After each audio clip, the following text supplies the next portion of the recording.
Sly Stallone, Sylvester Stallone, Rocky. Rocky's story is this even, right? But Sly's is too. Sly's a good friend of mine. And when I first met him years ago, he was listening to my tapes and stuff, and he invited me over for dinner, and we started talking. And I said, I've heard your story from other people, but I really love to hear it from the horse's mouth. I don't know how much is mythology, urban myth, and how much is true. So he told me his whole story. He said the essence of it, though, was, he said he knew his whole life what he wanted to do since he was very, very young. He wanted to be in the movie business, period. I mean, not just TV, movies. And he said why was, for him, it was a chance to have people not only escape, but to inspire people. And by the way, that drive is what made most of his movies, inspire people to what they're capable of, to overcome unbelievable obstacles, because in his own life he felt like he did that. When he was born, he was pulled out by the forceps. That's why he looked the way he did. That's why he talked the way he did. And he said, so I really want to do that. And he said, I knew why I wanted to do it, and I wasn't willing to settle for anything else. And he said, what happened was, I went out to try and get jobs, and it's not like I went, hey, Adrian, they went, you're a star. It didn't work out real well. They looked at me and said, hey, you're stupid looking. Do something else. What is it talking like this? There's no place for you in that stuff. You're never going to be a star in the movies. You're insane. No one's going to want to listen to somebody who looks dopey and talks out of the side of their mouth. Right? And he got no after no after no after no. He said, I was thrown out more than 1,500 times of agents' offices in New York. I said, there aren't 1,500 agents in New York. He said, I know. I've been to them 5, 6, 7, 8, 9 times. He said, remember one guy went in there, and I got in there at 4 o'clock, and he wouldn't see me, so I stayed there, and I would not leave. And I stayed overnight. They came back the next morning. I was still sitting there. He said, that's how I got my first job. The guy said, fine, come in here. And he sat down, and he went through this, and he gave my first movie. I said, oh, really? I thought Rocky was your first movie. He said, no, this other movie, I'd never heard of it. I said, well, what character did you play? He said, well, I was in it for about 20 seconds. I was a thug that somebody beat up. He said, because they made me feel like, people hate your guts. You getting beat up, it'll be a good thing. And he did like 3 movies like that. Never got anything. Kept going out. Rejection, rejection, rejection. So finally he realized it wasn't working. So he changed his approach. He said, I was starving, by the way. He said, I couldn't pay for even to have heat in my apartment. My wife was screaming at me every day to go get a job. I said, well, why didn't you? He said, because I knew that if I got a job, he said, I'd get seduced back and I'd lose my hunger. He said, I knew that the only way I could do this is if it was the only choice, if I burned all other bridges. Because if I did a normal job, pretty soon I'd be caught up in that rhythm and that stuff, and I'd feel okay about my life, and I feel like my dream would just gradually disappear. And he said, I wanted to keep that hunger. That hunger was the only thing I thought was my advantage. He said, my wife didn't understand that at all. He said, we'd have these vicious fights, and he said, it was freezing. So I was broke, we had no money, and he said, so I finally went to the public library one day because it was warm. He said, I didn't want to read anything. He says, I went in, New York Public Library. He said, I was hanging out there, and I sat down in this chair, and somebody left a book there. And he said, I looked down at this book, and it was the poems of Edgar Allan, stories of Edgar Allan Poe. And he said, so I started reading it, and he said, I got totally into Edgar Allan Poe. And he said, I know everything about it. He goes on for another 20 minutes telling me about Edgar Allan Poe. He knows everything, how he died, what it was about, what really happened. And I said, well, what did Poe do for you? He said, Poe got me out of myself. He got me to think about how I could touch other people and not worry about myself so much. And he said, it made me decide to become a writer. I said, just imagine, Rocky the writer, right? And he said, so I tried to write a bunch of screenplays. Nothing worked. I was totally broke. He said, I didn't even have $50. And he said, and finally, he said, I sold a script. It was called Paradise Alley. He said, it's a movie I made many years later, but I sold it. And he said, I sold it for $100. He said, but $100 was a ton of money, man. I was so thrilled. I thought, I'm on my way. But it never led to anything. And he said, so finally, he said, I kept going and going and going. He said, finally, we were so broke. He said, I hawked my wife's jewelry. He said, Tony, there's some things in life you should never do.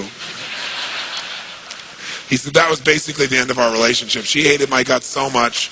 He said, now we were so broke, we had nothing, no food, no money. And he said, the one thing I loved most in the world was my dog. He said, I love my dog because he gave me unconditional love, unlike my wife. And he said, so what happened was, though, we were so broke that to survive, I couldn't even feed my dog. So I went to a liquor store. He said, it was the lowest day of my life. And I stood outside the liquor store trying to sell my dog to strangers. He said, I tried to sell my dog for $50. And he said, finally this one guy negotiated with me and bought my dog for me, my best friend on earth, for $25. He said, I walked away from there and I cried. He said, it was the worst thing that ever happened in my life. He said, 2 weeks later, I'm watching a fight between Muhammad Ali and Wepner, this white guy that's getting bludgeoned but just keeps on coming. And he said, I got an idea. He said, as soon as the fight ended, I started writing. He said, I wrote for 20 straight hours. I did not sleep. I wrote the entire movie in 20 hours straight. Right then. Saw the fight, wrote the movie. Whole thing, done. He said, I was shaking at the end. I was so excited. He said, I really knew, man. I knew what I wanted. I knew why I wanted it. He said, just like you teach that formula. He said, but I said, man, I took the action. Now it's time to deliver. And so he said, I went out and started trying to sell it to agents. And they all would read it, and they'd say, this is predictable. This is stupid. This is sappy. He said, I wrote down all the things they said, and I read them the night of the Oscars when we won. And he said, it was really good, right? The greatest revenge is massive success. And he said, so what happened was, he said, I kept going, trying to sell it, nobody going, I'm broke, I'm starving. He said, finally, I meet these guys, they read it, and they believe in the script, and they love it. And they offer me $125,000 for my script. I said, oh my God, you must have been out of your mind. He said, I was. I said, just one thing though, guys, you got a deal based on one thing. And they said, what's that? He said, I got a star in it. They went, pfft. What are you talking about? You're a writer. I said, no, I'm an actor. I said, no, you're a writer. I said, no, I'm an actor. That is my story, and I'm Rocky. He said, I got to play it. I got to be the head person. I got to be the starring role. And they said, there's no way. We're not going to pay you $125,000, take some no name and stick you in that, throw our money away. We need a star, And they want to have Ryan O'Neal play Rocky, to give you a picture. Can you imagine? That's who they'd pick, right? And so he said, no way, Ryan O'Neal isn't Rocky, I'm Rocky. Went through this whole thing, right? They said, well, take it or leave it. He said, I left the room. I said, if that's what you believe, you don't get my script. And he left. Here's a man with no money, none, totally broke, offered $125,000 more money than in his lifetime. And he walked away because he knew his real what? Knew his real what? And why he wanted it. He was committed to it. So he said they called him a few weeks later, and they came and brought him back, and they offered him $250,000 not to star in his own movie. He turned it down, $250,000. They came back, their final offer was $325,000. They wanted this thing. He said, not without me, and they said no. They finally compromised, and they gave him $35,000 and points in the movie, because they said, if this is going to happen, then you're going to take the risk with us. And the bottom line is, we don't think it'll work, but at least we won't spend a bunch of money on you. And they only spent $1 million to make Rocky, and it grossed $200 million at the time. It was done pretty well. But what's interesting about this is, I said, what'd you do? Even $35,000, it's not $250,000. That's a lot of money when you don't have $25. I said, what's the first thing you did? I figured you went out and partied or something. He said, I went to that liquor store for 3 straight days and hoped that the man who had my dog frequented the store. He said, because I want to buy back my dog. I thought that was so cool, right? That was really cool. I said, what happened? He said, third day I was there, this guy walks by, and I see him, and I can't believe it, and there's my dog.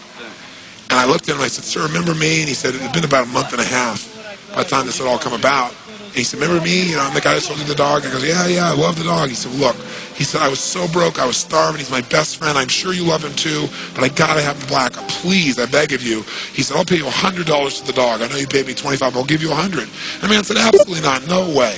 It's my dog now. You can't buy him back, right? And Sly said, Tony, he said, know your outcome? I said, yeah. He said, I knew it. And he said, I kept changing my approach, so I went $500 for the dog. The guy said, absolutely no way. He said, $1,000 for my dog. The guy said, no amount of money on earth is ever going to get this dog for you. I said, what'd you do? He said, I knew my outcome, right? Because he listened to tapes, kept to him. He said, I decided to take massive action. He said, I got my dog. I just kept changing my approach, so I got it. I said, what it cost you? $15,000 and a part in Rocky. The guy's in Rocky.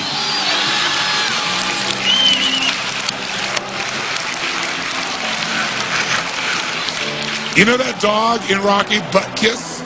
That's Sly's real dog, right? That's the dog. He bought him back. So he put his dog in the movie, and he put the guy in the movie and paid $15,000 when he had $35,000. Isn't that pretty cool?